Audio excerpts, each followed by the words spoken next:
This is the Detroit Sports Podcast Network.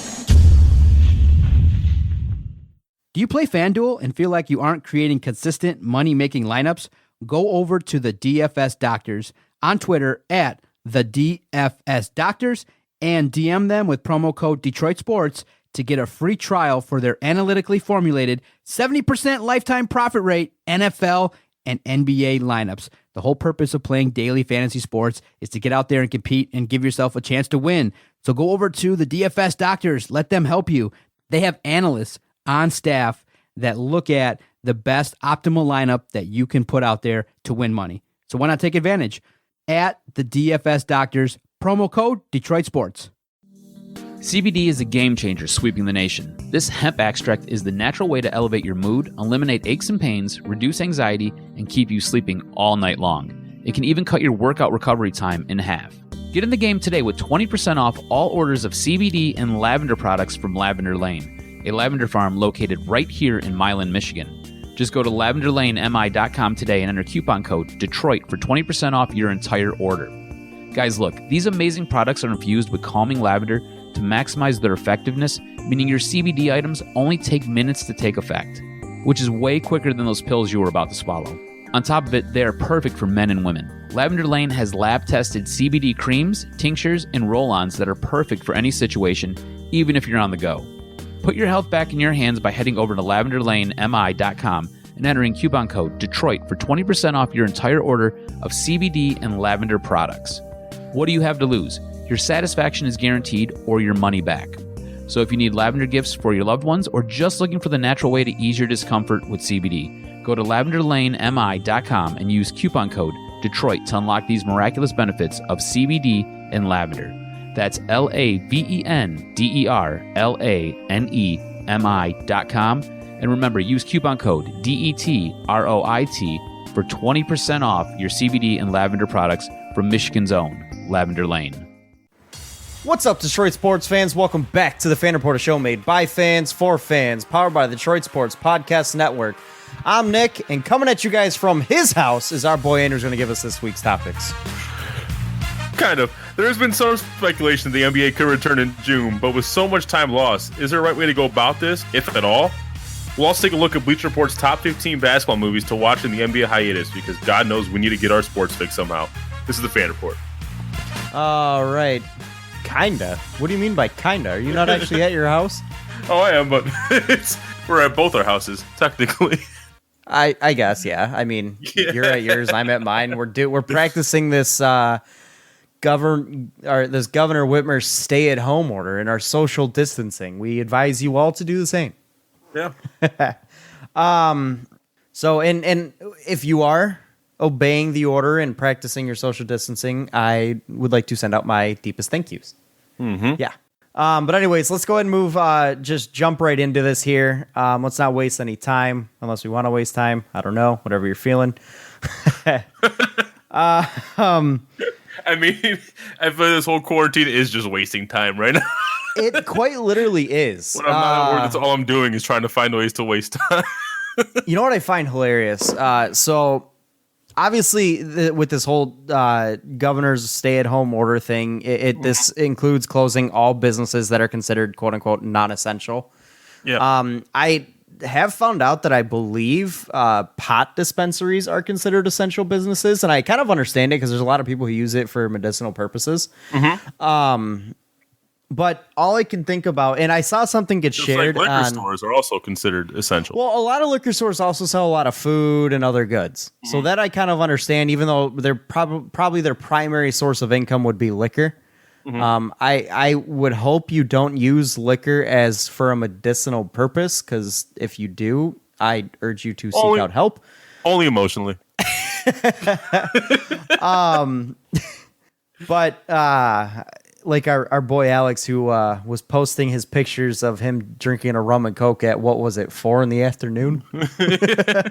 an early start. Yeah, get an early start. But one of my Facebook friends shared a picture on their timeline the other day. That kind of made me laugh, and it said, "When I was a teenager, I always got yelled at for skipping school and smoking pot. Now look at me now, Mom." And I just started dying. Pot's essential, and we're ordered to skip school. So there it is. Well, I've been watching some. I can't remember who posted. There was someone that posted a video. I actually think it was BuzzFeed. But they did like a list of just like the most creative ways that like teachers are like teaching like this like during this like distance learning thing. And some of these teachers are just acting fools. Like they're being childish. Just one teacher was teaching with a sock puppet. Like he wasn't even on camera, just a sock puppet talking. I'm like, why are you doing this? I saw a video today it was a meme video of a teacher of me as a teacher trying to get back into the lecture that my students kicked me out of, and it was a dude just sitting in front of his laptop with the Skype call sound ringing constantly. I will say, if there's now obviously the coronavirus pandemic is a terrible, horrible thing. However, the memes that have been generated as a result are absolute fire. Oh yeah. I saw one was like when the mosquitoes finally come out. Where is everyone? I will say, I'm not gonna lie, I felt like I saw more people on the road in between today and yesterday than I did before the Governor Whitmer's like order went into action. Like I felt like there's even more people on the road right now. I'll tell you, there's a lot of people walking today when I went for my run. I mean, just because it's really nice out today. We're recording. Oh, I can. Yeah, that's about 57 and sunny outside. Yeah, it's gorgeous out right now. I don't blame anybody for wanting to get out and try to, get a walk in, as long as you're maintaining your social distance. Oh yeah, 6 feet apart, people. 6 feet. No, I generally only walk about 2 feet apart from people. I like to just get like right up next to them. Well, and then crickets. you're a problem. And for those who don't know exactly what 6 feet is, it is about 1.5 Peter Dinklages. Jeez. Anyways. Wow. No, so let's go ahead and jump into kind of talking about some things regarding, I guess the question of the day, and mind you, we have to be super creative with how we're going to do these topics for the next, few weeks. And one of the things that I wanted to kind of ask everyone out there, and Andrew, I want to obviously ask you, is with sports essentially being canceled right now, I guess suspended, and even some sports completely canceled, like March Madness, I believe, has completely been canceled. I believe the OHL and AHL seasons are completely canceled, and the NHL and NBA seasons in limbo, along with the Major League Baseball spring training in limbo. We don't know what's going to happen there. My question to you is: do you even want to see the NHL and NBA seasons return?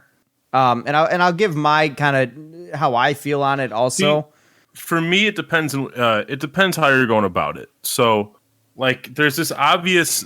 I've heard a lot of suggestions that we should just start with the playoffs, but there's obviously the big downfall of that. Where, there were teams fighting for playoff position that didn't really get to finish the season and try to see if they could make it. The teams that were kind of hitting their stride, of it, like the Pistons. There were teams that were trying to tank and were on the verge of a top 3 pick. Right, you're talking about the teams that were basically hitting their strides at the right time and trying to push themselves into playoffs or hitting their losing strides at the right time and push themselves deeper in the lottery, which fair enough. And I did you have anything else to add? Sorry. Well, kind of. So, but the reason, what I'm saying is I don't think that would be the right way to go about it, because obviously it's unfair to teams that were still jostling for like an 8 seed or 7 seed in the playoffs. But we're like one. Well, actually, before I suggest, let me get your opinion on it, because I do have a suggestion of the way you can go about it, but I'll get your take. Honestly, personally, I am in the camp that I just want to see them jump straight into the playoffs. I feel like coming back to an NHL or NBA season that only had like 10 to 15 games remaining on the schedule is almost, at this point in the game, with everything that's happened, it's almost pointless. I'd rather see them just jump right into the playoffs. I feel like it would up the excitement of everything. We get basketball and hockey back, and it's immediately the show. Like, it's immediately a big deal. We get the best competition right away. I'd understand them playing a few exhibition games beforehand, but I don't want to see a bunch of rusty players jump into a regular season when when some of these teams are trying to fight for playoff spots, and it completely destroys the momentum of the end of the year. So I like to see them do like maybe a 5 to 10 game exhibition situation and then jump right into the playoffs.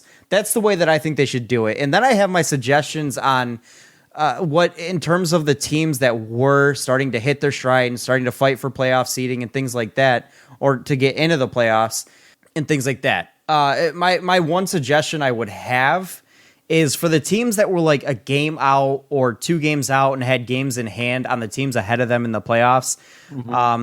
Say you're a 9 seed and you're a game behind the 8 seed. Do a play-in game. Do a playing game of some sort. They do it for you're along the lines of what I was thinking. Like if you were a game back of the team ahead of you and you had a game in hand, or you were going to play them again towards the end of the year, have a playing game. Winner of that playing game goes on. They become the 8th seed, then the playoffs begin. And if there's multiple teams, then you figure out some type of single elimination bracket in that regard. Have the play-in game, if you have 9 and 10 play each other, and then the winner of that plays seed at number 8, and the winner of that goes on into the playoffs, and you continue playoffs as normal. Yeah, that's along the lines of what I was thinking. Because what I was gonna say was, instead of just starting with the playoffs like as is, like okay, round 1, this is where we're gonna start. I was going to say you lock in the top 6 seeds. If you're in the top 6, you're in the playoffs. If you're a top 6 seed each conference, and then you do a mini tournament 7 through 10 for each conference for playing games. So you have like a good amount of. You're going to have like a few games of basketball before you get into the playoffs, but it kind of makes up for the bubble teams kind of thing. It allows them a chance to still fight for that playoff spot. I like that idea. That's a pretty solid idea also. And beyond 10, beyond 10, how many teams are truly going to compete after that? Well, I really don't think a ton. So I like that idea. I think it's something that would work. Again, I just think that bringing back the regular season with 10 to 15 games to play and a bunch of rusty players, it just seems so anticlimactic to me. Like it doesn't seem like we'd get the best excitement out of what could potentially happen. Whereas if we were to jump into the playoffs, we'd have that excitement. It would be such a homecoming of sorts of sports for the fan base and for viewers and for the players themselves and the organizations, that it would just increase the excitement even more in my mind. And I honestly, the same goes for the NHL. I'd like to see them do the exact same thing, a play-in of sorts or play-in tournament of sorts for the bottom seeds and the bubble teams. And, above that, everybody else is locked in, and then you continue playoffs as normal once you get down to your final 16 teams. On the other side of the coin, the teams that were tanking, what are your suggestions in that regard? Yeah, I'm not sure what you can do for them. You maybe just SOL there, but the best I can think of is just even out the lottery odds. But then that's like not fair for the top teams too. So like I honestly think there's really nothing that you could do that's fair at that point, because also tournament, like what, teams are gonna start purposely losing like in the tournament, like I don't know there's a fair solution there. So let me give you a suggestion of one thing so the NHL GMs were meeting today, and one club's GM suggested a tournament of sorts to fight, essentially go after the top pick. And now it wouldn't be the loser gets top pick, it would be the winner gets the top pick.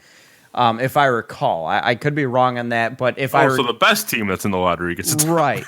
which I didn't like that, but that's the reason I don't like that idea. I actually would prefer them even out the odds a little bit. I would say that the team who was in your number one, you're in the number 1 slot, would get the number 1 pick, unless there were several teams in that area. Like, think about it this way: looking at the standings and the way that the draft lottery positions are panning out, you have teams that are clearly worse than the other teams that are in the draft lottery, correct? Yeah. Okay. Take those teams, for example, like the ones that are at the very bottom. Maybe you rank them based on just how they are as is. Like in the NHL, for example, the Detroit Red Wings are very, very obviously the worst team in the NHL. Nobody is even close to them. They have the fewest points by far. That team should get the number 1 pick.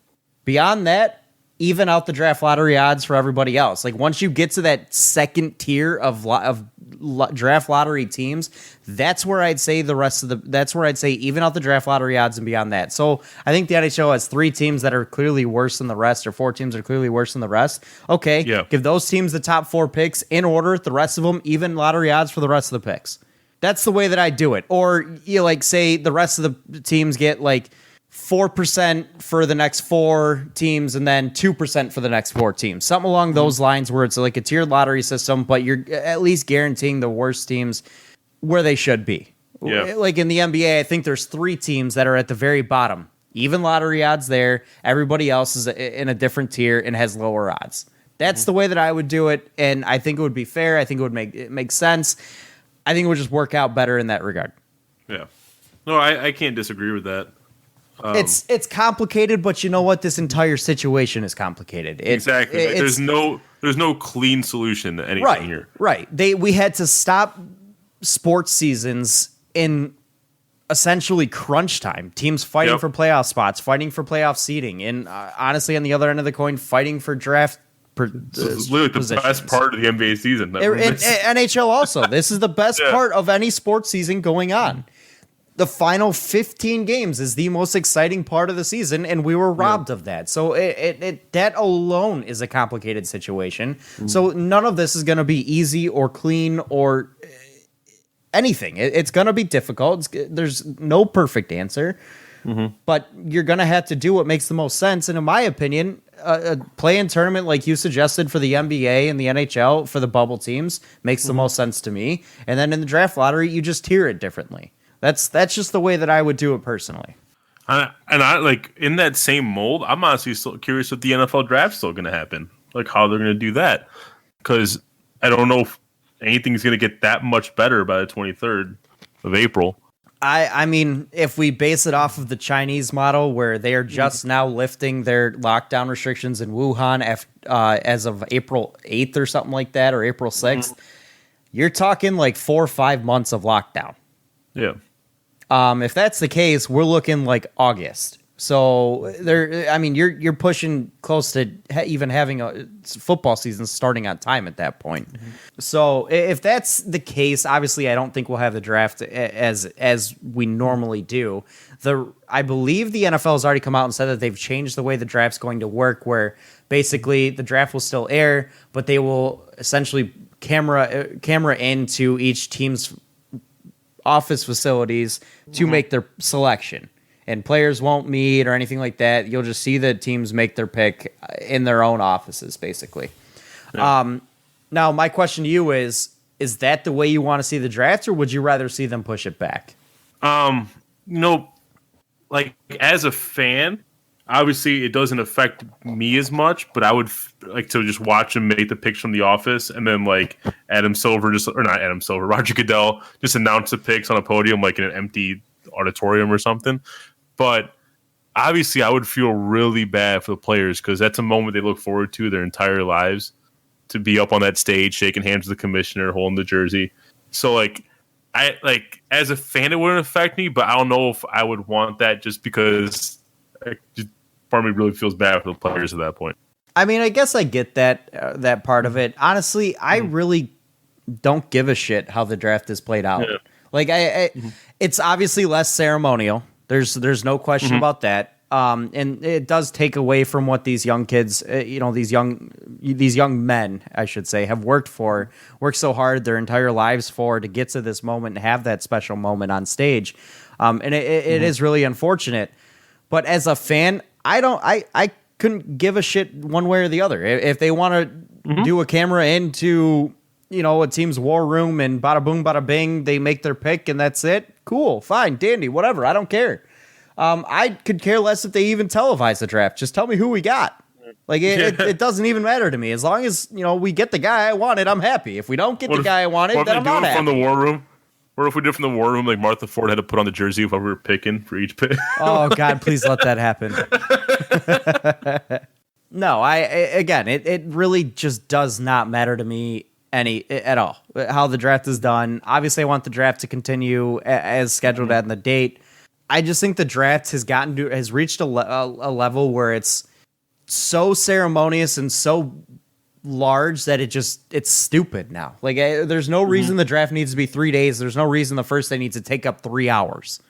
Yeah, 4 hours, however long it takes. Like there's no reason for that. They've gotten to the level of like the Oscars. Like there's no reason the Oscars needs to be like a 5 hour long show. But it is, Yeah, and we don't need to hear a performance. We don't need to have someone introducing the person introduced the award. right. Like, who gives a shit about half this stuff? So they don't need to do all of this ceremonious garbage, mumbo jumbo, whatever. Just give us what people care about. Give us the pick and move on. Like, the draft has gotten to a point where I'll be honest with you, I won't miss it. I really don't think that I will miss the ceremonious draft as it is. I just won't. I know these players will. These young men are being robbed of a great moment in their lifetime, but as a fan, I won't miss it. It doesn't bother me one way or the other. It bothers me that I have to sit and watch for 4 hours, but so be it. If we don't get the draft in the same way and the first round of the draft takes an hour to do it all, sweet. I'm happy. Moving back to the question about the NBA and NHL season. So my question to you is, if they did just do it where, okay, the seedings as they are now are what they're going to be, we're going to start the playoffs like June 20th. Would you want that, or would you rather just say, you know what, no, just go to next season? No, I think this season needs an end. I think we need to put the cap on this season. I think we need to award a champion and everything like that. I understand that there's issues with playing your playoffs that late in the year, considering how close you are to the next season. These players have an off season, things like that. But if the Players Association votes and agrees to do this, then why should I care? That's just, in my opinion, that's just less time that we don't have hockey and basketball, which, hell yeah. Because that's exactly what I'm wondering is if they do start up again in like late June and start with the playoffs, that very conceivably would go to the beginning of August, depending when in June they start. If they start early June, then probably could end by late July. But if they did late June, they could conceivably go to early August, and how that would affect the start of the next season. And because at the same time, I don't want to see what's happening now also affect another season too. No, I completely agree with you there. Like if here's how I think it should play out then. If they go into August or whatever with their playoffs and their championship games here to determine an ultimate champion on the season, that's really only affecting 2 teams in each sport. Let's call it as it is. So the other 30 or 31, the other 30 or 29, the other 29 or 28 teams, it doesn't affect them. Their offseason has already begun. You also have to, here's one solution: shorten your preseason in half. You don't need to play 20 some odd exhibition games, however many you play.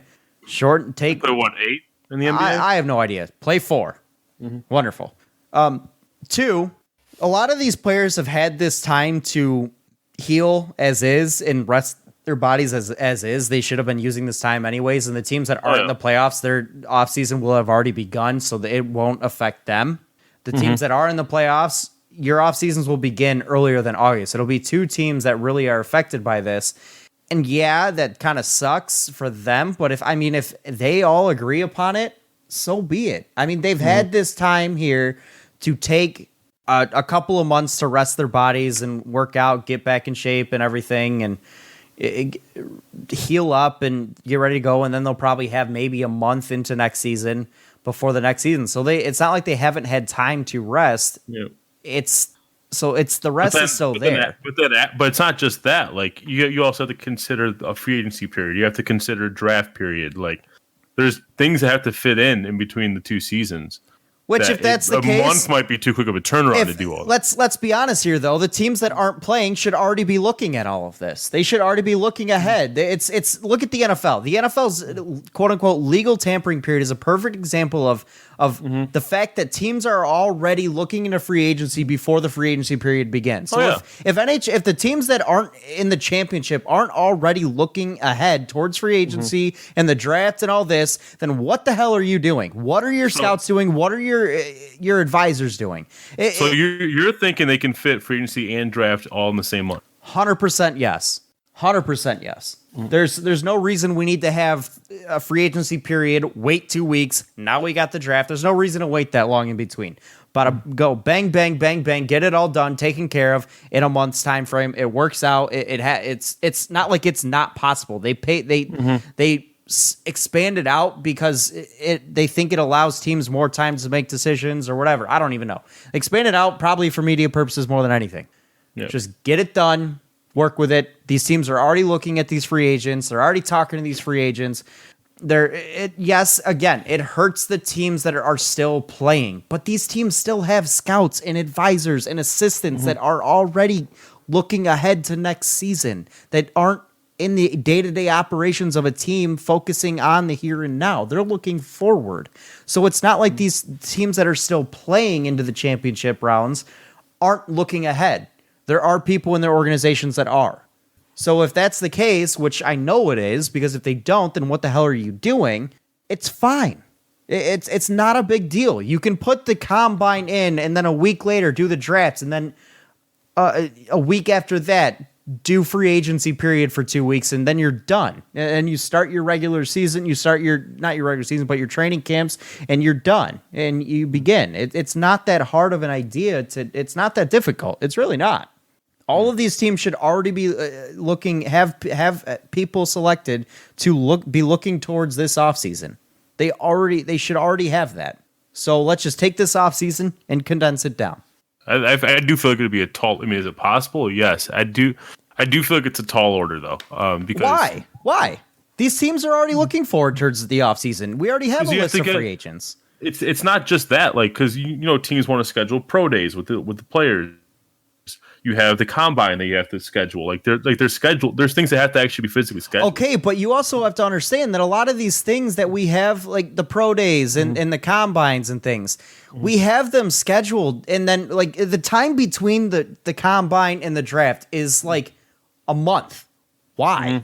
Like, what the hell is the point of waiting that long? Get your combine done 1 week. Next week, drafts, begin free agency immediately. Like, what the hell is the point of waiting other than give people a break? And sorry, but it's crunch time. Pro days, son?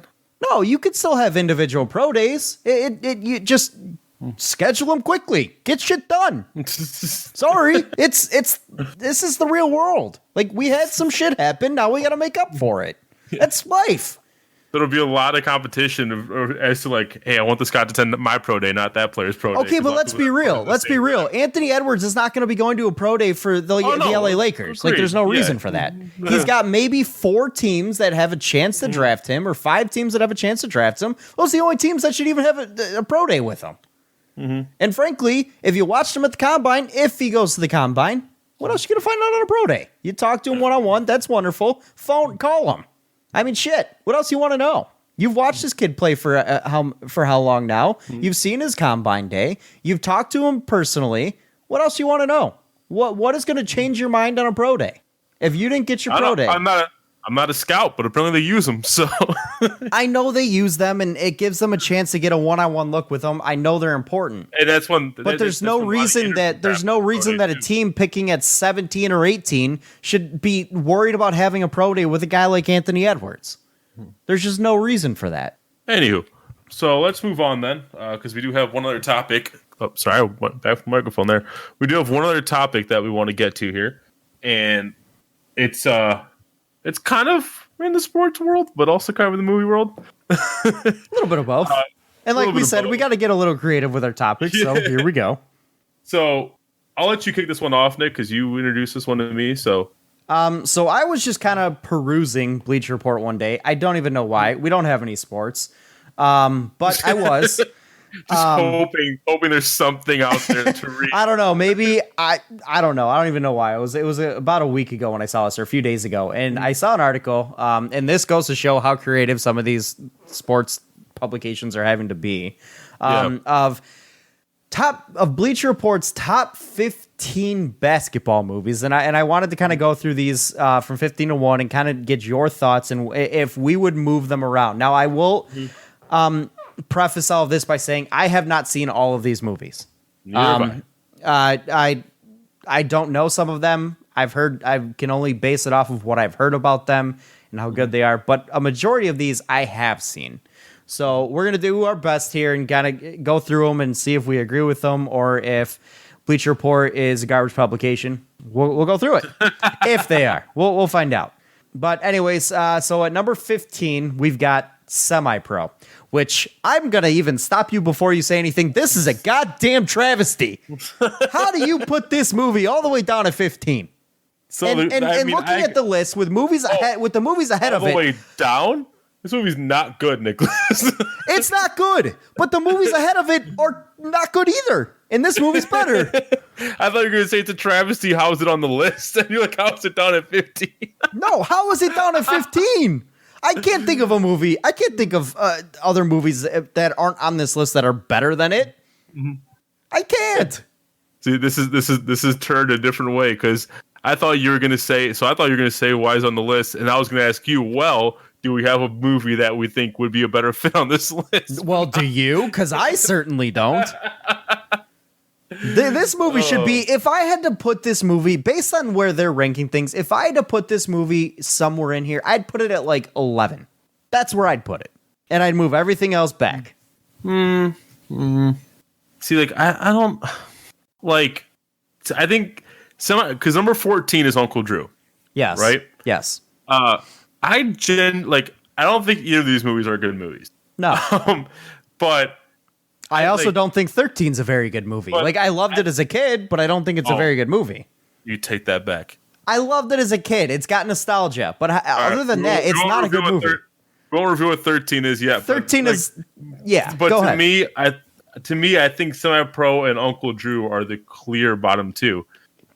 See, I disagree. I can't make an argument for moving it above anything else on this list. I disagree. I'd move it above 13, 12, and 11. I would move it all above all three of those. 13, in my opinion, and to just get out of the way, 13 is Like Mike. Beautiful movie. Why? What is great about that movie? The acting sucks. The effects suck. It's entertaining and nostalgic. It's entertaining and nostalgic. Kid's dream. So what? Semi-Pro's hilarious. The cameos. The Semi-Pro was not. Okay. You're really. Semi-Pro is a hilarious movie. It's just a bad movie. It's just a hilariously bad movie. However, Like Mike is not hilarious. Funny as it should have been. Like that's what I was thinking. It was disappointing on the funny end. See, I disagree. I thought the movie was very funny, and I still think the movie's very funny. But Like Mike, it's not a good movie. Its story is stupid. The NBA cameos are amazing. And okay, you're really gonna say that you're really gonna rank a movie higher than another one because of cameos that lasted about 30 seconds. I already told you, you're living out every dream you had as a kid through that movie. Okay, but that's pure nostalgia. So that is pure nostalgia and personal attachment there. That has nothing to do with how good the movie is. Being a kid, it's not nostalgia. Being a kid living out your dream on screen, that's not what we call nostalgia. I think that's whatever. There's more of escapism. Whatever. Either way, that has nothing to do with the movie itself. That just has to do with your own personal dreams of doing whatever dude on screen is doing. It doesn't make it a good movie. It's not a good movie. I've watched it as I got older because I have younger siblings that also watched it as, they were young. So I've gotten to rewatch it as an older individual, and it's not a good movie. The script is terrible. The movies, the effects are terrible. The acting's terrible. It's not a good movie. It's very nostalgic, and I still have a passion and a love for this film. But it's not a good movie. It's not funny. It's just not a good movie. I will say my favorite scene is the Dirk Nowitzki scene. Yeah, I was saying that's the best scene. Was can I get an autograph from my niece? Yeah, what's her name? Dirk. It's a fun movie, but it's not a good movie. I would put Uncle Drew at 15, Like Mike at 14, and then let's move on to number 12 for their list is Blue Chips. I've personally never seen this movie. I have not seen Blue Chips either. I know nothing about it, but just because of that, I'm going to move it back to 13. The only thing I know, the only thing I've seen from Blue Chips is just Nick Nolte. I've seen clips of Nick Nolte in the movie, and those were gold. So I haven't seen the movie itself. So just because I haven't seen Blue Chips, I'm moving it back on this list. It's obviously not a very big time basketball movie, so it doesn't matter. So my list right now is 15 Uncle Drew, 14 Like Mike. You know what? No. 15 Uncle Drew, 14 Blue Chips, 13 Like Mike, 12 I'll put Semi-Pro. That's where I'd put this. And then at 11, we've got Finding Forrester. I'll be honest, I haven't heard of this movie. Neither have I, but Well, apparently Sean Connery was in it. Yeah, so I'm going to leave it at 11. Go ahead and get us into number 10. Leo DiCaprio and Basketball Diaries. Another one I haven't seen. We're doing terrible. We are another doing one that terrible. I haven't. Another one that I have not seen. So I can't really even comment on this. Neither have I, but it's got Leo DiCaprio, so I'm going to leave it. This is back when Leo was still like a teenage heartthrob that people didn't really take seriously as an actor. Yes. But let's keep moving. Number 9, The Way Back. I have seen this movie. I have as well. I caught this one in theaters. I don't remember where I saw This is this. actually was this the last one I saw? This is the last movie I saw in theaters? I think so. I think this is the last movie I saw in theaters. Oh, wait. I might be thinking of a different movie here. I am thinking of a different movie. I have not seen this movie yet. You've not seen this one? No, All I right. have not. So this is a fantastic movie. And I actually... Based on what I've heard about this movie, though, I would move this movie up. I'm not going to lie. I think it's a little bit too far back. Would you move it? I mean, I got to see what's ahead of it. But, like, when I left, in my head, I was like, this is top 5 basketball movies to me. Like, I was like, yeah, like... Because I will say, a lot of it changed a lot of the conventions that you see in basketball movies. So like the whole time you're thinking you're watching a conventional basketball movie, and then something happens and it doesn't go the way you think it's going to go. And that's I really appreciated. It broke a lot of those rules that basketball movies usually follow. So I will say that movies 1 through 5 I think are untouchable. I don't think this movie's going to break that for me. I would put this. I one haven't at got number, that far on the list yet. I know. So. Well, go down and check it out. But I would put this movie at number 6 on this, and I would move everything back. I may move 8 to 7, and I may switch 7 and 8. I may switch 8 to 7. Well, top 4 untouchable. I've not seen 5. Okay, very good movie. So, anyways, but number 8, they've got Space Jam. I think this is too low. I think this movie was this hurts. I think this movie was creative. It's funny. It's entertaining. It's a great story. My first basketball movie. Yes, my first basketball movie. But this movie's got it's entertaining. It's funny. It's creative. It's fun. Like this is just a genuinely good movie. I would move this movie up. If I were to put The Way Back at 6, I would put Space Jam at 7. You know, this is actually the first movie I saw in theaters. But Really? Yeah, but I used to, because I was like, 3 years old when this came out, so I actually thought that Michael Jordan could do that half-court dunk thing. Like, when I was like, why is he doing it in the game? Moving on, we've got at number 7, Above the Rim. I have not seen. I have not seen this movie. Why either. haven't I seen it? I don't know, but I have not seen. I mean, it's a basketball movie with Tupac. I should probably watch that tonight. If we're going based on Rotten Tomatoes, it's not very highly scored. It's got a 53. The Way Back had an 83. So that's why I would probably move Above the Rim to 9, and I would move the movie they have at number 6 coming up here to 7. Sorry, to 8. To 8. And I would have 6 be The Way Back, 7 be Space Jam, and then the movie they have at number 6, I would push to number 8, which is Glory Road. I watched this on a plane. Did remember. you? Did you? Yeah. It was good. It's all right. It was very much your typical basketball movie. Yeah, it is your very typical basketball movie. It's only got a 55% on Rotten Tomatoes. So again, I would push this movie to 8. I don't, or sorry, yeah, 8. No issue. And then at 7 they have at 6 they have Glory Road. But so I would have that my 6 through 10 would, or my 10 through 6 would go 10 Basketball Diaries, 9 The Way Back, 9 Above the Rim, 8 Glory Road, 7 Space Jam, 6 The Way Back. That's what I would put in my 6 I would through agree 10. with that. I would agree with that. All right, now we're getting into the top 5 here, which I think this top 5 is pretty much. I've got one change I would make. You would probably disagree with it, but I have one change I would make. But we're not there Coach yet. Carter, I swear to. That is the change I would make. But at number 5, basketball, so I can't comment on number 5. number 5 is Love and Basketball. Excellent movie, very enjoyable. Highly recommend seeing it. I really don't have much else to say about it. Is it a love story or is it a basketball movie? It's kind of both. It literally is both. Now, mind you, I haven't seen this movie in a hot minute, but it is a love story and a basketball movie in itself. They do a really good job of intertwining both. So I definitely recommend watching that. Maybe that's one you'll have to catch during all of this COVID stuff. I've been But trying to do like that whole watch one movie you haven't seen every night. I didn't get to watch a movie last night, but the night before I did Train to Busan. That was a great movie. Okay. Great movie. Not a basketball movie. No, not a basketball movie. They actually are coming out with a sequel to Train to Busan. Yep. Mm-hmm. I would like to see that. But I wanted to watch a movie about a virus that starts. At number 4, moving on here to number 4, we've got He Got Game, which He Got Game is, again, all of these movies in the top 5 are excellent. He Got Game is a great movie. Did Ray Allen ever act again after this, by the way? I don't think so. But this is a Spike Lee joint. Excellent movie. Spike Lee knows what he's doing. What else is there to say? This movie's right where it belongs in my mind in the top 5. Mm-hmm. I wouldn't put it above the 3 ahead of it, but I would definitely have it here. Number 3, Bleacher Report has White Men Can't Jump. This movie, honestly, is one of my favorite basketball movies of all time.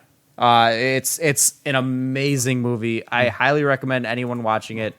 I think you cut off a little bit. Can you repeat what you were saying? I said this movie is White Men Can't Jump. Highly recommend watching this movie. It's one of my favorite basketball movies of all time.